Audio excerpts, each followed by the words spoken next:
As the price of everyday items like groceries remains sky high, many families are being forced to make difficult choices on how to spend their money each month. One local organization is stepping up to help pet owners during this time. The Toronto Humane Society provides numerous resources for local pet owners, including some affordable veterinary services. And according to the Canadian Animal Health Institute, nearly 1 in 5 pet owners want preventative care for their pets, but either can't access it or struggle to find the funds to pay for it. With the help of a sizable grant from PetSmart, THS says it's now going to be able to expand its offerings. And joining us now to talk about the expanded services is Phil Nichols, the CEO of the Toronto Humane Society. Thanks for being with us today. I wonder if you could tell us about your association with PetSmart and this new grant.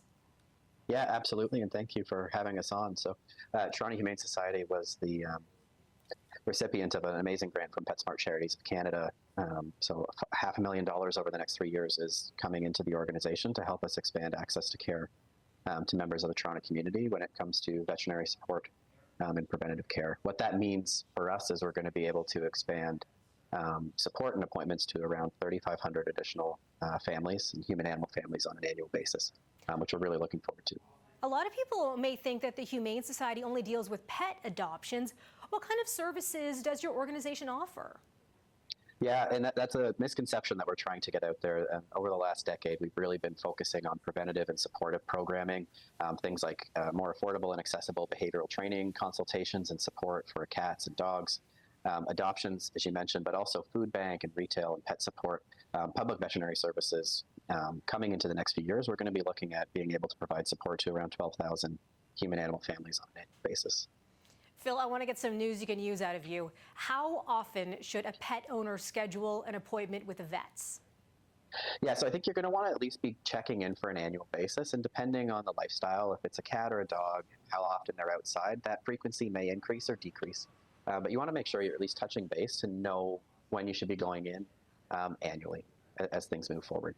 And I'm wondering, sorry, go ahead, Phil. No, please go ahead. I was just wondering if there's anything we should keep in mind during this new spring season that's just getting underway. Yeah, so as we enter into spring, what you want to keep aware of is all of those like parasites and stuff that are outside.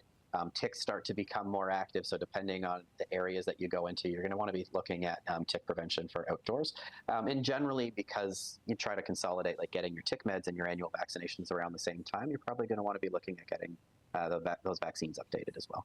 Some handy info there. Thanks for that. Phil Nichols, the CEO of the Toronto Humane Society. Thanks for being with us. No, thank you.